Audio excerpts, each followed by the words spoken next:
Bonjour à tous et bienvenue dans cette nouvelle vidéo. Alors aujourd'hui je voulais vous présenter une activité que j'ai fait faire ce matin aux 3 filles que j'accueille. Donc elles ont entre 2 ans et 2 ans et demi. C'est une activité avec des puzzles, mais vous allez voir qu'on ne fait pas que des puzzles, on fait autre chose avec.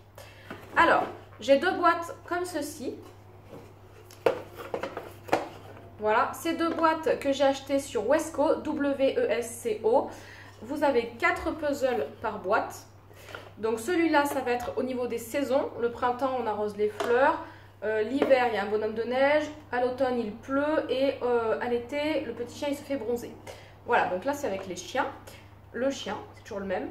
Et là, ça va être plutôt les activités de la vie quotidienne. C'est-à-dire le lapin. Donc là, c'est un lapin. Le lapin, il fait dodo. Le lapin, il prend son petit déjeuner. Le lapin, il se lave. Et le lapin, il lit un livre. Voilà.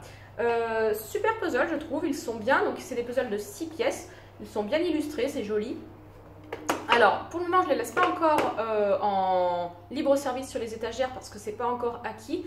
Donc, on fait cette activité ensemble à table.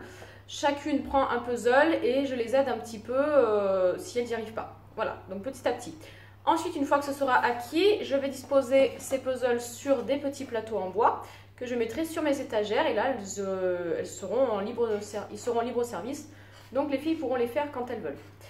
Alors, qu'est-ce qu'on fait avec ces puzzles? Oui, il faut emboîter les 6 pièces ensemble. Mais d'abord, on ne commence pas par ça. On va d'abord commencer par une activité d'observation. C'est-à-dire, j'observe la photo. Parce qu'emboîter, elles savent faire. Mais avant d'emboîter n'importe comment, il faut observer la photo. Et pour observer, on va aussi faire une activité de vocabulaire. On va travailler le vocabulaire, on va détailler, expliquer. On va raconter l'histoire qu'il y a sur le puzzle. Donc là, par exemple, on l'a fait ce matin. Le lapin, qu'est-ce qu'il fait? Donc déjà, c'est un lapin. Il fait dodo, parce qu'elles ne font pas encore des phrases, mais par contre, elles savent associer plusieurs mots à la suite. Donc le lapin, il fait dodo. Il y a un oiseau qui fait dodo aussi. Il y a une lune, des étoiles. Il y a les pantoufles. Et là, il y a un petit doudou en décoration. Donc on va faire ça, on va observer la photo, qu'est-ce qu'il y a, et elles vont me dire ce qu'il y a sur la photo. Si elles ne voient pas tout, moi je vais leur montrer. Par exemple, là, il y a les pantoufles en bas. Le lapin, elles vont le voir tout de suite. Il fait dodo aussi. Mais voilà, les pantoufles, le petit doudou, les étoiles. Je vais leur montrer qu'est-ce que c'est. Et du coup, elles vont me dire ce que c'est. Si elles n'arrivent pas à me le dire, c'est moi qui vais leur dire. Elles vont répéter ou pas. Et voilà, c'est vraiment détailler qu'est-ce qu'il y a sur la photo. Donc là, le lapin, il fait dodo. Ici, toujours, donc elles vont commencer par le lapin, parce que c'est ce qu'ils se voient le plus. Le lapin, il fait quoi? Il fait son bain ou sa douche, suivant ce qu'elles ont l'habitude de faire à leur maison, même si là, c'est un bain. Si elles font une douche à leur maison, et ben, elles vont dire une douche. C'est pas grave, l'important, c'est qu'elles voient que le lapin se lave. Donc voilà, il y a aussi un oiseau qui chante. Alors ça va pas être évident, donc ça va être plutôt moi qui le dise. Il y a des notes de musique. Donc l'oiseau, il chante, mais il y a l'oiseau. Il y a le lavabo avec le robinet. Il y a le miroir. Il y a la lumière. Et puis, il y a un torchon. Voilà. Donc, on va vraiment encore détailler la photo. Et puis, le dernier que je vous ai sorti, je ne vais pas tous vous les sortir. Celui-là, donc, ça va être le chien. Donc, elles vont dire tout de suite le chien. Il y a aussi un canard. Et ils ont des parapluies. Il pleut. Ça, elles vont le dire tout de suite parce qu'elles adorent... elles adorent. Dès qu'il pleut, on le sait tout de suite. Hein. On n'a pas besoin de regarder, elles l'ont vu. Donc, il pleut. Ensuite, il y a une maison, un arbre. Et puis, qu'est-ce qu'on a un petit peu? Et bien de l'eau aussi au fond, dans le petit lac. Voilà, ça va vraiment être ça l'activité qu'on a fait donc ce matin et qu'on fait en ce moment, de décrire ce qu'il y a sur le puzzle pour apprendre à observer l'image vraiment. C'est pas j'emboîte n'importe comment, c'est d'abord j'observe la photo, j'observe l'image, je détaille ce qu'il y a, ça c'est pour faire travailler vraiment le vocabulaire, apprendre les mots, raconter une histoire aussi.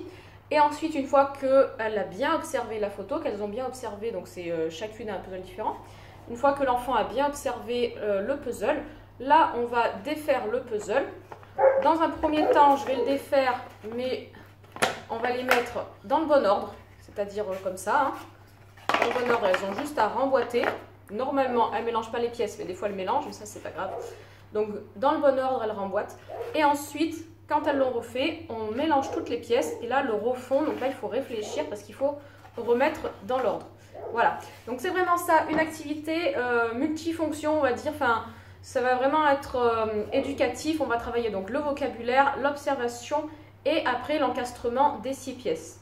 N'hésitez pas à faire des puzzles à vos enfants, c'est vraiment très bien pour la concentration également, apprendre à se concentrer parce qu'il faut être concentré pour faire ça. C'est pas comme quand elles vont jouer aux poussettes ou et encore qu'elles se concentrent un peu, mais une activité plus libre, elles vont être moins concentrées. Par contre, vraiment des puzzles ou des activités sur plateau comme ça, elles sont obligées d'être concentrées pour pouvoir réussir l'activité ou en tout cas pour pouvoir essayer de réussir. Donc voilà, vraiment les puzzles à partir de... Il y a des puzzles bien avant, hein, à partir de 1 an, 15 mois, on fait des puzzles. Et les puzzles comme ça, 6 pièces, à partir de 2 ans, je vous invite vraiment à en acheter, ou sur Wesco ou ailleurs, hein, peu importe. Ils sont pas très chers sur Wesco, je sais plus le prix, mais ils sont pas très chers. C'est des puzzles en bois. Et voilà, vraiment, faites faire des puzzles à vos enfants, c'est super. Allez, je vous mets cette vidéo sur mon groupe Facebook Maternité, Petite Enfance et Bienveillance. N'hésitez pas à liker et à commenter. Bisous et à très vite. Ciao, ciao!